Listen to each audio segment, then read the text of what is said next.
भूमि भूपत विभूषिति हुए सौर से 14 विद्या के राजा ज्ञाता रहे।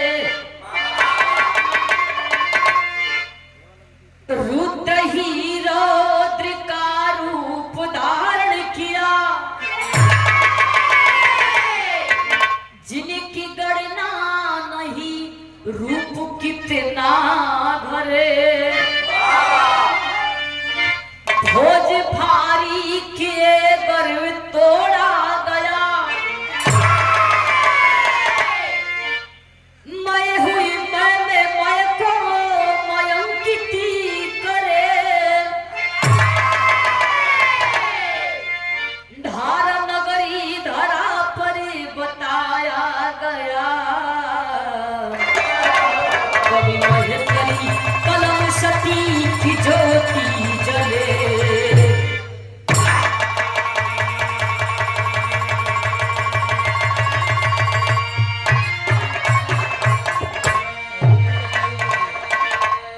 धारा नगरी धरा पर बताया गया, कवि महेंद्र कलम सत्य की ज्योति जले। एक लाइन मास्टर कव्वाली का अंदाज है।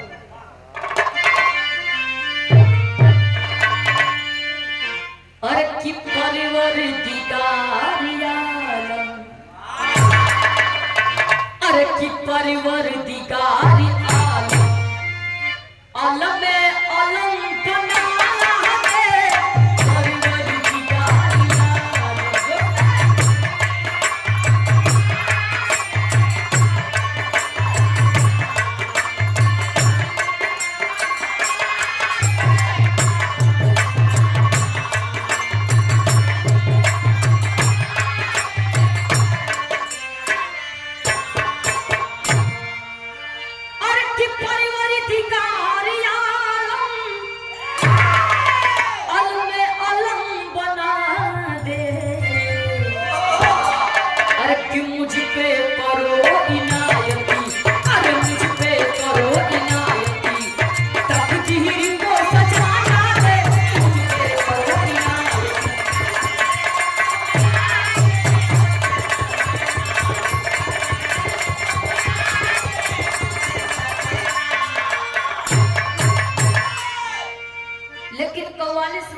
कितना सुंदर भाव लिखा था। कैसे?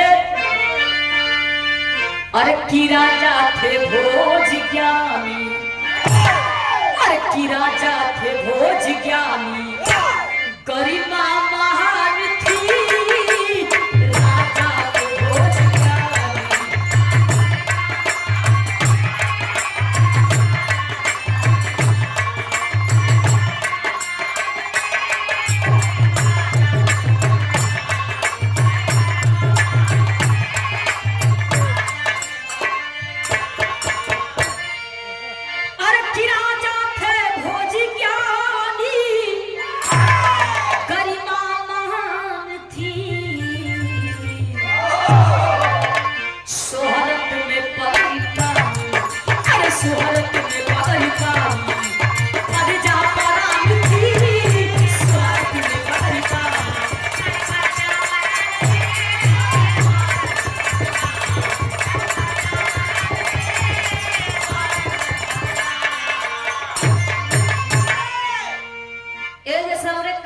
शुरुआत होगी मास्टर उल्टा सर लगा था।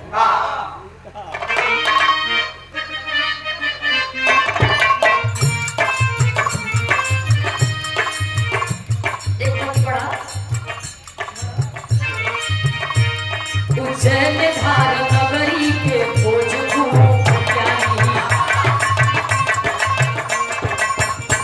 स्वाति गगन को चुमती मगन की राजधानी।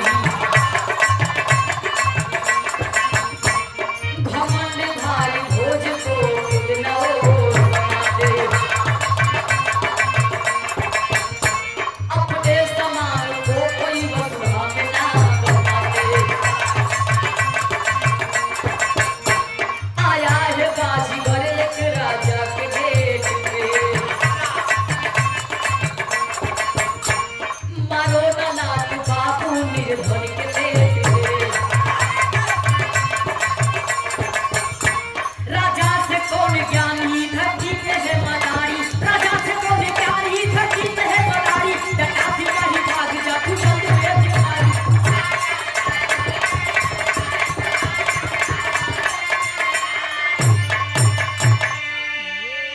हेलो अच्छा भैया तनी बात के समझ लेवल जा उस धारा नगरी का रहे वाला एक थे राजा भोज रहला जौन की उनके 14 विद्या के जानकारी रहल साथे साथे उनके 2 ठे मेहरारू रहले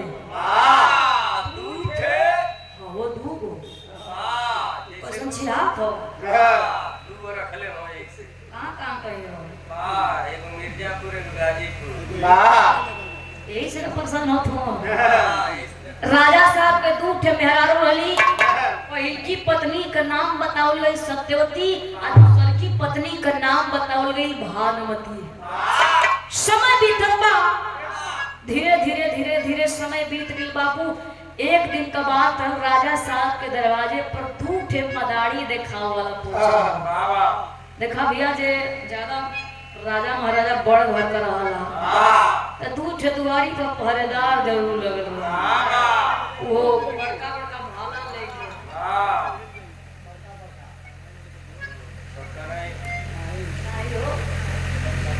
और बड़े ही सम्मान के साथ जवन साउंड भैया बजत रवि रेडियो दुबारी हमारे बड़े ही सम्मान के साथ आदरणीय फौजन हमारे केदार चाचा जी की तरफ से पंखुड़े में गोथावा पुष्पहार और सादर 200 रुपया देकर सम्मानित की बहुत बहुत दिल से धन्यवाद सब भाई लोगों के प्रणाम और समय 2 ठे मदारी वाला भैया राजा साहब के दरवाजे पर जाके हाथ जोड़त हो लेकिन जो दोनों पहरेदार रे कहाँ जा रहे हो दोनों मदारी वाला कहो कि हम का जा तनी राजा साहब से मिले कुछ अपन कला कुछ विद्या भी दिखाई मदारी वाला कहो कि सुनो 14 विद्या के जानकार हमारे राजा साहब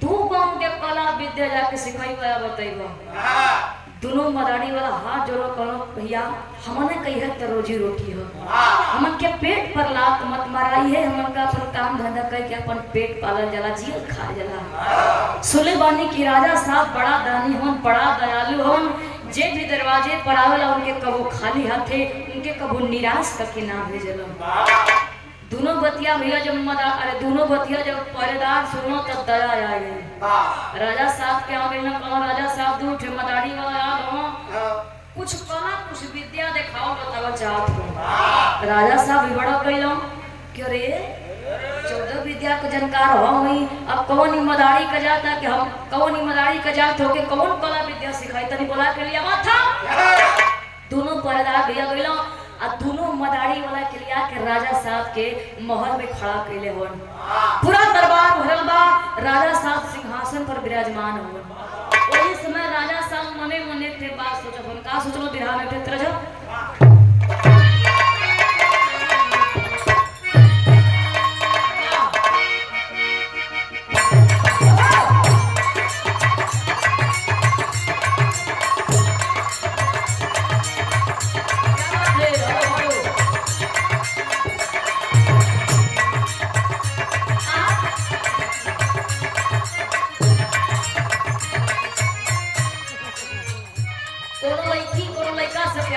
लड़की का शादी हो गई लड़की अपना ससुराल में चल गई वहां से फोन लगा के बात कह दिया का है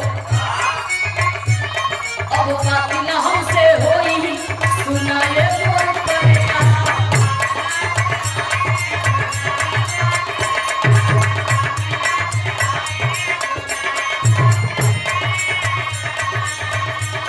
देले बाड़ा तू जवन मोबाइल या के लेता देले बाड़ा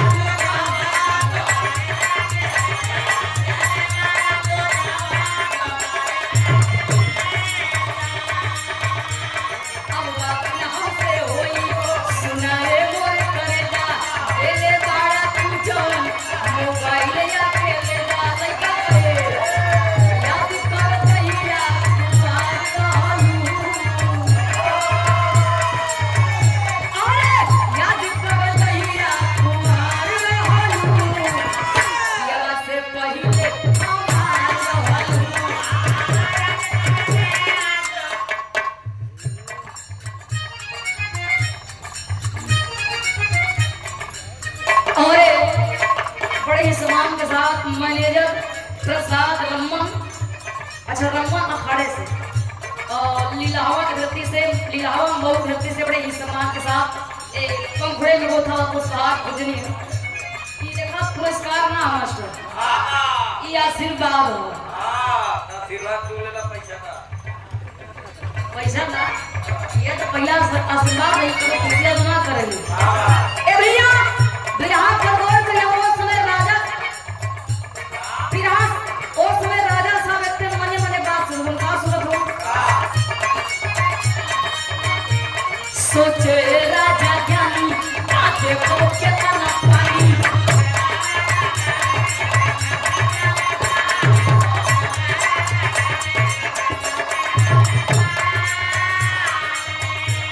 अहंकार में सानी ऐसा हुआ भिवानी।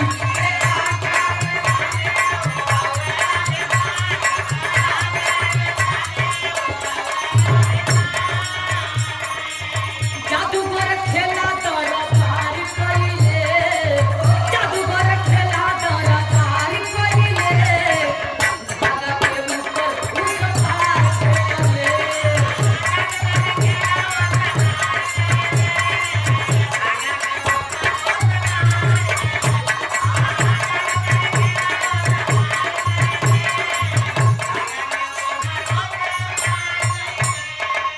बिरहा सुने वाला भैया बाबू लोग गौर करिहा। राजा भोज यानी राजा साम मने मने सोचे लगन कि मदारी का जाप हो गई कौन खेला दिखाई। लेकिन भैया मदारी वाला वही बीच सभा में बैठल बा, का काम करे भैया के एक कच्चा धागा रहे, वो कच्चा धागा थी मदारी वाला आसमान में फेंक दिलस। लेकिन वो धागा फेंकले से पहले वो धागा आसमान में फेंक दिलस। जब लोग देखला भैया दिमाग काम ना करत के ऊपर, मने मने लोग सोचत हो कि आखिर धागा ऊपर गइल हो तो टिकल कहां। लेकिन जमीन से 3-4 फुट धागा ऊपर छोड़े रहे। तो सरखा करा दिखावे से पहले वो मदारी वाला मेहरारू के राजा साहब के 100 दिनों कमा ये राजा साहब जब हम ऊपर से आई तक तू हमारे अमानत के दिया। दूसरा करा का देखो तुम मास्टर धागा पकड़ के ऊपर चढ़े सुकुर सुकुर, राजा सोमे तो सबका के टुकुर टुकुर।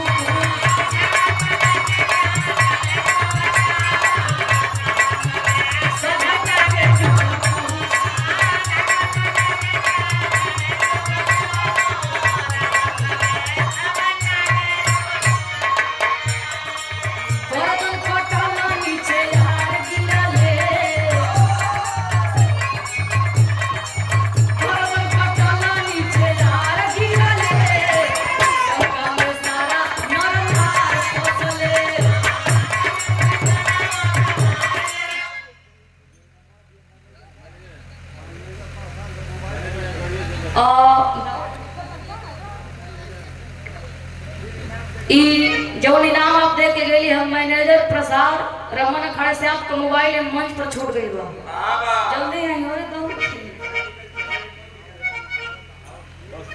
बस बस कल को दिन तक चले आ जाइए। आई आप फिर इनाम दे के लेके जाए। वही से मोबाइल ये छूट हां लगता है कि खाली इनाम दे चलो। हां भी बहुत बात है, वही सही मोबाइल छूट गई। इनाम दे या मोबाइल लेके जाए। ए भैया मदारी वाला का कल पुलिस क्यों धागा के पकड़ के लगल धीरे धीरे धीरे धीरे ऊपर चढ़े। जबले सबके लौकर भैया तबले सब ऊपर अपन टकटकी लगाए के ताकत हो। ओकर बाद मदारी वाला लापता हो गए। लोग मने मने लगना सोचो कि मदरिया वाला धगवा फेंकना अटकना ठीक हो, लेकिन ई जाके कहां ऊपर अटकी गई। लोग भैया मने मने सोचत बा दिमाग काम केहू को करत ना। और हमारे गुरु जी का आशीर्वाद है। सादर 20 रुपया का सम्मानित किया, दिल से धन्यवाद। ऐसे ही आपका हंसी बरकरार रहे। मोबाइल देखा देख के मोबाइल कहीं छोड़ा मत। आजकल तो जुग जमाना बड़ा खराब चला। अच्छा मोबाइल ए भैया ओ समय बीते लगा धीरे धीरे कुछ छोड़ बीतत बा तब तक मदारी वाला को सर कट के भैया गिर गई। अब सर गिरी भैया तब शरीर गिरबे करी लोग भैया लोग ना चौधरी ठोको कि मदरिया वाला भी फरार हो तब लेकर मुड़ियो कट के भैया गिर गई। लोग उठा पटा के भैया श्मशान घाट पर लेके गइलो दाह संस्कार करे जात हो जे वहीं चिता में आग लगावे जात हो तब तक तुम करे मेहरारू सत्यवती के पता चल दी बा गइली वही श्मशान घाट पर अपने सैया के साथ सती हो गई। लोग दाह संस्कार कह के भैया जितनी राज दरबारी रहलो राजा साहब रहलो सब लोग आई मने मने सोचत विचारत बा कि ई कैसे हो गई। देखियो समय बीतत बा वही किरीन नइखे डूबल किरीन डूबे वाला बा तब तक मदरिया जाए के हाजिर हो गई। ए भैया हाथ जोड़ लो कौन ए मदारी वाले अरे जब का करेला जाए तो अपने खून खानदान में जब का करेला मदरिया वाला कहते हैं राजा साहब तू दिनवा में सपना अपना देखत हुआ का अब वह मदरी वाला है जो आसमान पर अरे जो धागा पकड़ के ऊपर चढ़ल रहली और जल्दी हमारे मेहरारू के लिया के दाग हम चली दूसरी ओर ओ समय राजा साहब को रात दरबारी सब मने मने सोचे लागल कि ई हो मर गइल हो एकर मेहरारू हो मर गइल ई कौने मेहरारू को बात करत कहीं राजा साहब के मेहरुआ के नाना लेके जाई। ओ समय मदारी वाला राजा साहब से उठे बात कर काकरस बेहा में उठ गई।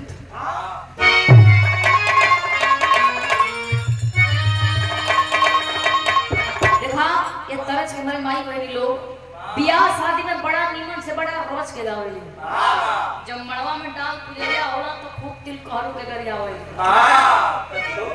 कैसे कैसे अरे किनथिया ले ला समधी टीपिया में भूमि के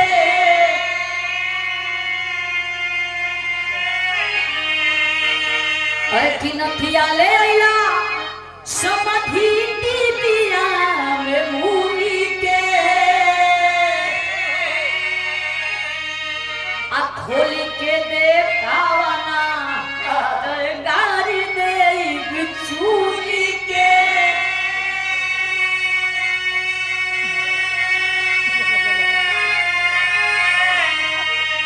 लेकिन बिरहा पर गौर करिया मदारी वाला राजा साहब से फिर बात का कहे कि बोला है मदारी तू ना मारा दूरा चारी हो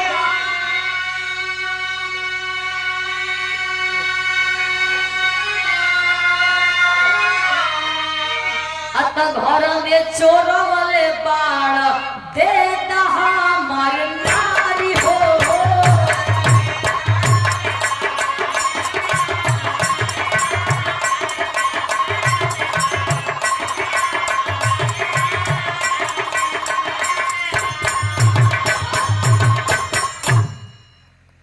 मदारी वाला कहला के राजा साहब तू हमारे मेहरारू को चोरौले हुआ तू चोर हुआ। राजा साहब मदारी वाला से थे बात कलका कहला कि मेहारा तोहारी जब की महला में मिली है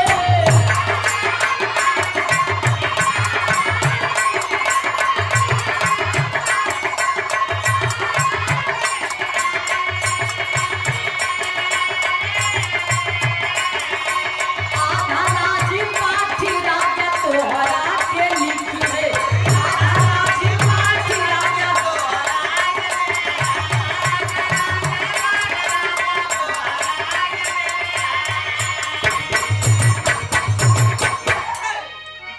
ए भैया ओ समय भैया राजा साहब कहलो कि अगर तोहार मेहरारू हमरे महल के अंदर मिल जाई तो तोहरा की आधा राज पर तोरे नावे कर दे।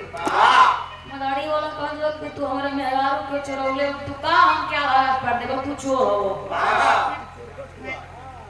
और ये बड़े ही सम्मान के साथ आप हमारे गार्जियन महोदय जी डॉक्टर सुभाष चंद्र यादव जी हमारे डॉक्टर साहब जी की तरफ से बड़े ही सम्मान के साथ सुभाष चंद्र चौहान जी आपके तरफ से 700 रुपया लेकर सम्मानित कैली और आपके दरवाजे पर हमार और सुधीर लाल यादव जी का 18 नवंबर के बिहार का शानदार मुकाबला रखा हुआ है। बहुत बहुत दिल से धन्यवाद सब भाई लोगों के प्रणाम बा। ए भैया राजा साहब बोलो कि अगर तोहार मेहरारू हमरे मोहन के अंदर मिल जाई तो तोके अपन आधा राजपाट तोरे नावे कह दे। मदारी वाला कहे के रे तू का हमके आधा राजपाट देवा जब तुम्हारे मेहरारू के तोड़ लेगा। ओ सुन भैया वो मदारी वाला अपना मेहरारू के लगल बुलावे कह सत्यवती ए सत्यवती सूत गइल का ए भैया इतना बतिया मदारी वाला कहे तब तक उनकर पत्नी भैया घर में से अपन मुस्कुरात निकलत बाड़ी धोए के जाए के कवाई में पकड़ ले ली। ए भैया देखो तो जितनी रात दरबार में भैया सब कर एक थे एगो छोट एगो बड़ एगो छोट एगो बड़ होखे लगो जैसे महेंद्र का होते ना अखिया नाम बरौनियो जात है अब बरौनिया नाम भैया गवा दू पीस गएबो हो गइल कौन चीज दतवा ओ सब भैया लोग मने मने सोचो कि देखो ई मदड़ी एकर मेहरानुओ मर गेले मदड़ियो वाला मर गेले कहां से आए के हाजिर हो गेलो। राजा साहब भैया उनको राजा साहब का दिमाग काम ना कर सके हमरे पहले 14 विद्या के जानकारी रह लेकिन 15वां विद्या कहां से सीख गई भाई कहा बिरा में तेरी कमाओ।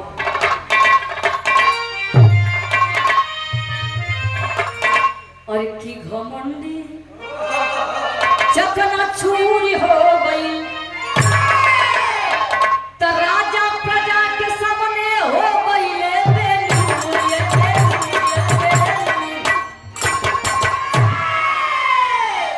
राजा साहब तो भैया घमंड चकनाचूर हो गई। देखा भैया कहा जाला कि कबो कोनो चीज पर घमंड ना करे के चाहिए समय के सब पर एक तार ना रहला। ओ समय राजा साहब मदारी वाला से कहलो कि हमके तो 14 विद्या के जानकारी रह लेकिन तू 15वां विद्या कहां से सिखला। मदारी वाला कहे कि राजा साहब बताई वही सब को जब तू हमके महल से कुछ दूरी पर ले जाके छोड़बा तब रात दरबारी कहलो कि कहो हाय मदारी का जात हो के राजा साहब से ऐसन बात कहत हो ई आदेश करत हो। अब राजा साहब एक परेशान हुआ अब मजबूर होके करही के पड़ी का काम के राजा साहब दोनों मदारी वाला के अपने महल से कुछ दूरी पर ले जात हो। धीरे कुछ दूरी पर पहुंचना जब जंगल आए भैया तो राजा साहब परेशान हो गए कि अरे कितनी दूर लेके जाइबा बतइबा। ओही समय भैया वो मदारी वाला राजा साहब खड़ा हो तनी सा राजा साहब के अखिया झपक गए तब तक दोनों मदारी वाला अपन असली रूप में आ गए। उड़ल के बाबू मदारी वाला रहना भगवान भोलेनाथ जी और उनकर जो पत्नी रहनी पार्वती जी रहनी जाके बड़वा पर गिर गिलन कहलो कि प्रभु अइला त तुए भेष में तू अपा हुआ। ओ समय भगवान भोलेनाथ जी कहलन कि अगर तोके विद्या सीखे के तो तू अमर गुरु के पास चल जा। कैलन का बिरहा में तो फिर तरह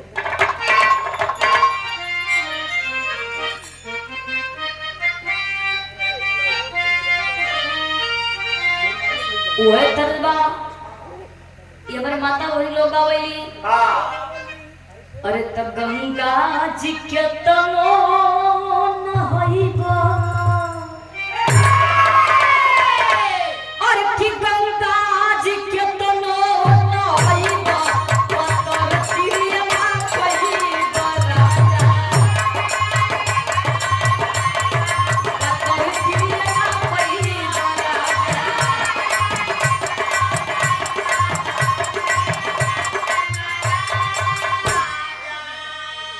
लेकिन ऊ राजा साहब गइला कहा तो अमर गुरु मिली गइल बनवा कि अमर गुरु मिली गइल बनवा कि जनवा के सिखले राजा।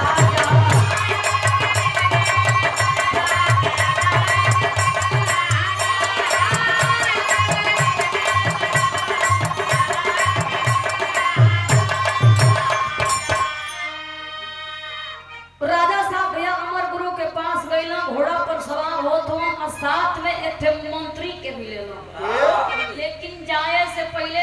मेहरारू से कहना कि अच्छा तो सत्यवती एक काम करिया कि जब हमरे रूप में जे भी आई तब तू उनसे यह सवाल करिया कि ए स्वामी जब तू जात वाला मंत्र सीखे तो हमसे का कही के गईला। इतना कही के राजा शाम घोड़ा पर सवार होके मंत्री के साथ गईला और अमर गुरु के पास। राजा साहब भैया अमर गुरु राजा साहब के लगला मंत्र बतावे। अमर गुरु कहना कि देखा चौबगला ताकला केहू देख के बैठ के सीखत होकत ना अब भैया राजा साहब ऐसे घूम गईला केहू नहीं खे। लेकिन देखा भैया जो सभा में मंत्रिया रहा उसवा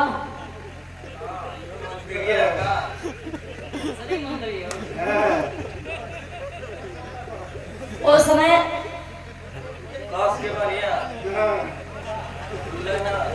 विरासत दिया नाट्य भैया उस समय जो मंत्रिया रहो चोरी से बैठ के मंत्र के सिखत रहो। जितनी अमर गुरु भैया मंत्र सिखावत थोन राजा साहब के उतनी जितनी मंत्र सीख के परिपूर्ण हो गए राजा साहब उतना मंत्री भी सीख के परिपूर्ण हो गई। राजा साहब जब सीख गए तो अपने घोड़ा के पास अइला आ घोड़ा पर सवार होकर मंत्री के साथ निकलना अपने राज दरबार की ओर। धीरे धीरे कुछ दूरी पर जात हन तो मंत्रिया एक सवाल कइला कि राजा साहब हमसे ही बतावा कि जब तू मंत्र सीखे गई लला तो कैसे सीखला तनी सा सिद्ध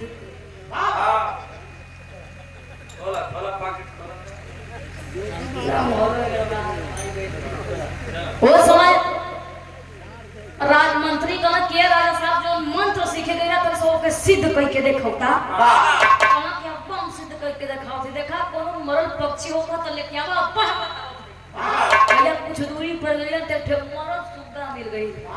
राजा साहब अपने घोड़ा पर से उतरला मंत्री भी अपने घोड़ा पर से उतरला। मने मने मंत्रिया सोचत बा जब राजा साहब वो तोता में समय हो तो मंत्र के द्वारा हम अपन शरीरिया छोड़ के इनके तन में समा जाई। उसमें मंत्रिया छल कर दे बस।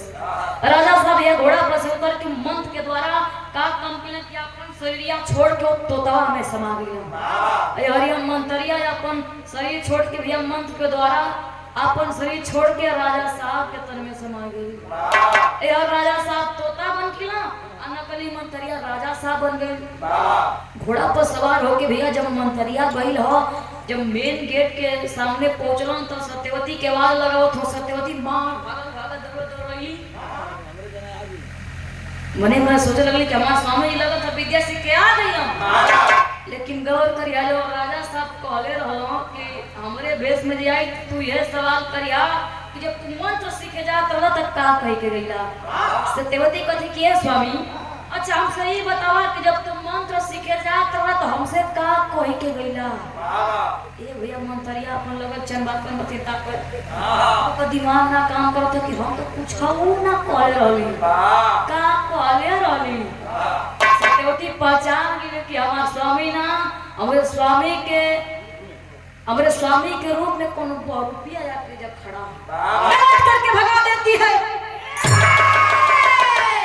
लेकिन जो दूसरी की पत्नी रहली उनसे पूछो ना कहले रहलो जाए के मंत्रिया भागवती के संगे रहे लगल। समय बीते लागल धीरे धीरे 2-3 साल बीत गई। मंत्रिया लगल ऐलान कर कि जे मरद तोता लेके आई ओके 1 ठे सरफी आ जे जिंदा तोता लेके आई ओके 2 ठे सरफी। रात दरबारी लगलो सोचा कोनो की कहो ई जॉब से ई मंत्र सीख के हम राजा साहब पगला वाला नाम पगल हुआ ई कैसन मरद तोता जिंदा तोता का बात करत हो चला लिया के देव में का होता जब वो सरफी मिलता है। रात दरबारी भैया तोता के तलाश में गइला वही जंगलवा में बाबू राजा साहब बैठल रहे। बाबू गइला वही समय जितनी रात दरबारी हलो बाबू वो तोता के पकड़ के लगल संगवा लेके जाए। कुछ दूरी पर गइलन तब तक राजा साहब बोल देला कल कि भैया हमके कहां लेके जात हुआ। अब रात दरबारी लगन सोचो कनो को भाई आदमी मत बोलत हो भाई तोतावा भाई तोतावा भाई तोतावा वो तो रहना हां तो हरत किया देखा। फिर कुछ दूरी पर गइला भैया तक फिर तो तवा सवाल कर देला कि भैया आखिर हमके बतैबा कि तो लोग कहां जात हुआ हमके कहां लेके जात हुआ। फिर कौन चला सिखावल पढ़ावल तोता बोलबे करो कौन कि हम तोके लेके जात थी राजा साहब ने। जिंदा तोता लेके जाली तो ओकरे बदले में हमके 2 ठे सर्फी मिली, हम मरद तोता लेके जाली तो ओकरे बदले में 1 ठे सर्फी मिली। राजा साहब कहला कि भैया आपके चंदा साहूकार के लगे पहुंचा था, तोरा के 2 ठे सर्फी के बदला में 10 ठे सर्फी दिलवाई। रात दरबारी भैया लगलो ललच गइलो, कोनो की कहां हुआ 2 गो मिलत है और 10 ठे मिलत हो, चला ये लेके चला। ए बाबू ओ तोता के चंदा साहूकार के लगे गई लेके गइला बाबू, चंदा साहूकार तोतवा के लेके रख लेना और ओकरा बदला में 10 ठे सर्फी राज दरबारी के दे देलो। समय बीते लागल बाबू, धीरे धीरे कुछ दिन बीतल बा, उ तोतवा लगल रोवे। चंदा साहूकार लगल मने मने सोचे कि इतना दिन रहला लेकिन तोरा के अचानक के का भइल कि तू रोवत हुआ। ए बाबू उ तोता चंदा साहूकार से अपन जंगल वाली बात पूरा सारी बता देलस। कहे लागल कि हम राजा साहब हई, हम तोता ना हम राजा भोज हई, हम के हमरे मेहरारू के लगे पहुंचा दा। ओस में भइल का मास्टर बिरानी पकड़वाओ।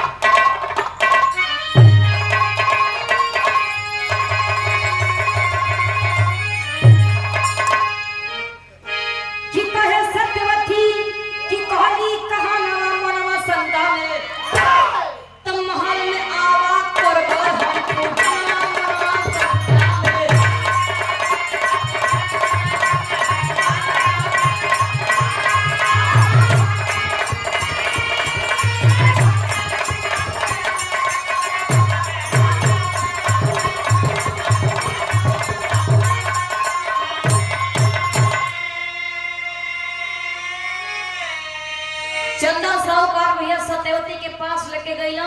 सत्यवती के जब चिलैला बाबू राज दरबारी में चंदा साहूकार तोता के अपनी झोली में रख के लेके गईलन। ओ समय सत्यवती के बुलावत हो बाबू, सत्यवती भागल भागल गई, तब तक राजा साहब बोले रहला। सत्यवती पहचान मिली कि हमरे स्वामी का आवाज लगत बा। आली हली लिया घर में बैठली, पानी दाना करौली, चंदा साहूकार चल गेला।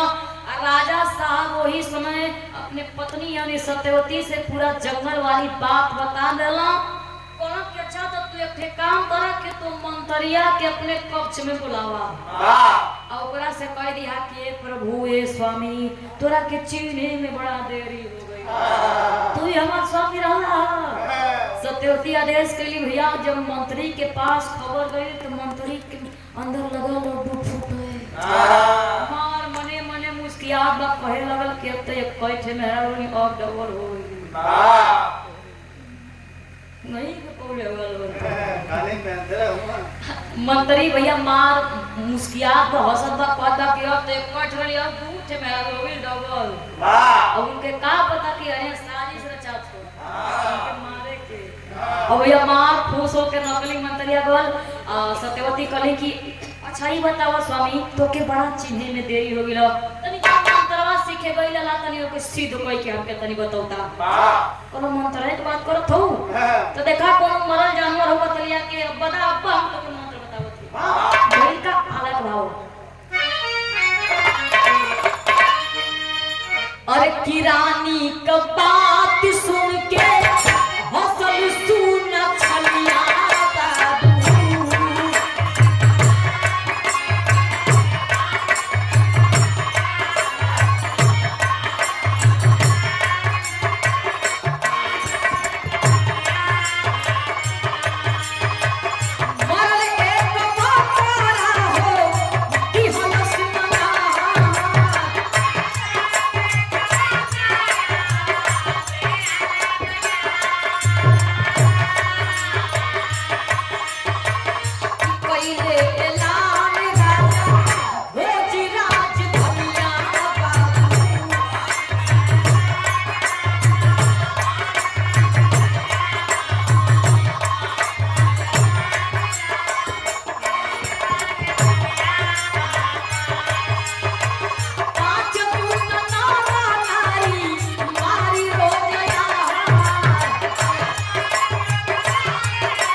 विद्यालय खावत है सिद्ध करके हम तो के बतावत है बाबू। जोगाड़ कइला थे मरल बकरा पाए गए, मरल बकरा के ले कइला भैया ये और राजा साहब जब तोता बनल ना वो मने मने हट तैयार हम कि जब ई बकरा में समाई तो हम अपनी तोता में से निकल के अपने तन में समा जाए। और भैया मंत्रिया का काम किया कि मंत्र के द्वारा अपन शरीर में से छोड़ के वो बकरा में समाई गई। और राजा साहब का किया कि अपन वो तोता में शरीर छोड़ के मंत्र के द्वारा अपने शरीर में समा गया। यार भैया मंत्रिया बकरा बन गई और राजा साहब ले हो गया। मंत्रिया लगल मने मने सोचे कि हमारे संगे बड़ा छल होइल हो। राजा साहब ऐलान की न कहला कि मंत्रिया के पकड़ के पगहा लगावन। कहां से सरपत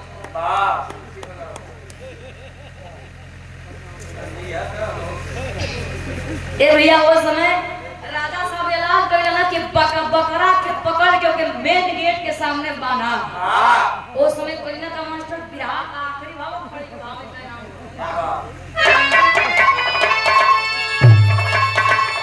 अरे कि उठा के जूता मारत भी फटल बा कपड़ा छोड़ले दुखवा में घर दिया मंतरी बकरा।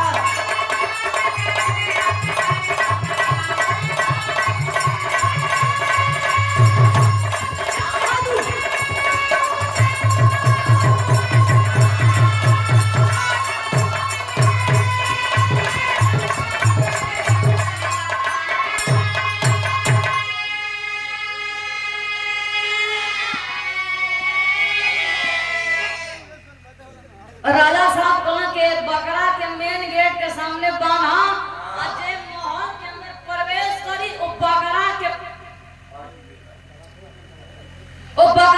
5 जूता मार के महल के अंदर प्रवेश करी।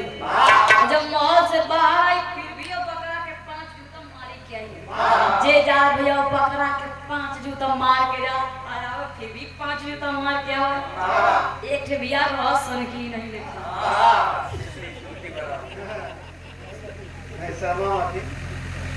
एक तो भैया बड़ा संगी कोई मेन गेट पर खड़ा हो मनी मनी लगो सोचे कि सरवन मंत्रिया राजा साहब के बड़ा परेशान कइले रहो।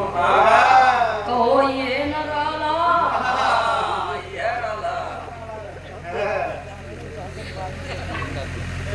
ओ समय आज खड़ा हो के कहो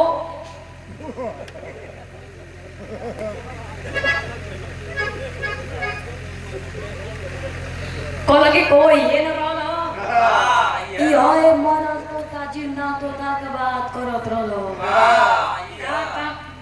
का काम कले भैया जूता तो बड़ा हैवी पहनले रह जौन जूता निकाल के मलस वही बकरा के कपारे पर भैया कि बकरा राम ता चियार के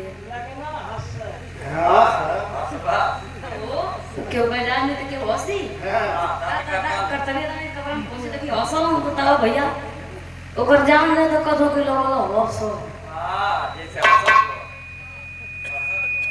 ई नहीं लिखा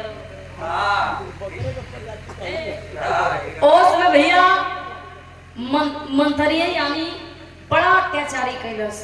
राजा साहब अपने से कुछ ना के भैया जब के सजा देवे करवा जितनी राज दरबारी रहो के सजा दे देलो।